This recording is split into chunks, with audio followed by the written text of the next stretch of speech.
Assalamualaikum warahmatullahi wabarakatuh. Perkenalkan, saya Anindya Talita dari kelas 12 IPA 4, presensi 7, akan memaparkan mengenai edukasi kesehatan mental remaja. Menurut Undang-Undang Nomor 18 Tahun 2014, kesehatan jiwa merupakan kondisi di mana seseorang individu dapat berkembang secara fisik, mental, spiritual, dan sosial sehingga individu tersebut menyadari kemampuan sendiri, dapat mengatasi tekanan, dan dapat bekerja secara produktif serta mampu memberikan kontribusi untuk komunitasnya. Hal itu membantu seseorang untuk berpikir, merasa, dan bertindak, serta menghadapi stres, bersosialisasi dengan orang lain, dan mengambil keputusan yang tepat.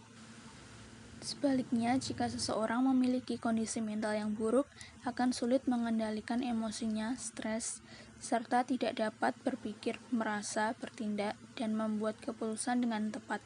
Bahkan seseorang akan kesulitan bersosialisasi atau sering menarik diri dari lingkungan masyarakat.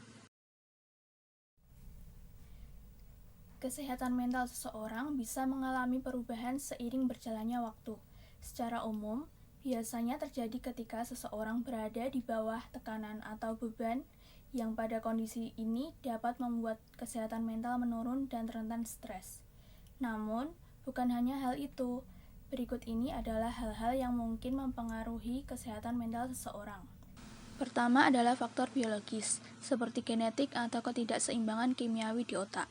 Kedua adalah pengalaman hidup yang pahit, seperti trauma dan kekerasan. Ketiga, riwayat keluarga dengan masalah gangguan mental. Dan yang keempat, gaya hidup seperti pola makan yang buruk, aktivitas yang kurang, mengonsumsi alkohol berlebihan, atau menggunakan narkoba.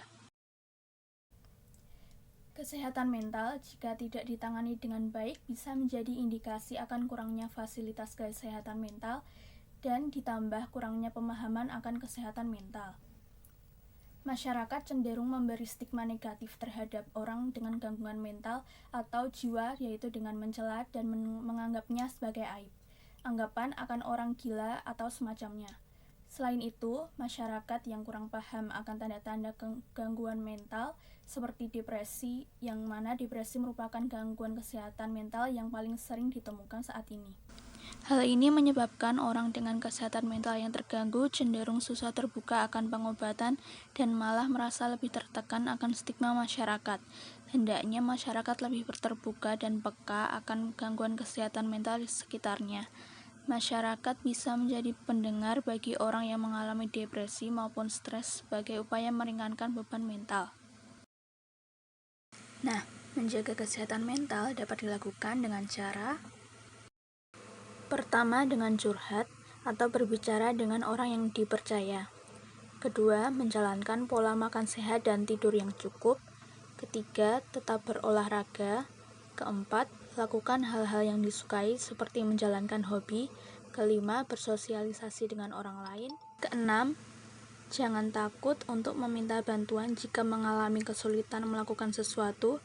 Dan yang terakhir, mencoba untuk berpikir positif dan menerima serta mensyukuri apa yang dimiliki. Sekian dari saya, kurang lebihnya mohon maaf. Wassalamualaikum warahmatullahi wabarakatuh.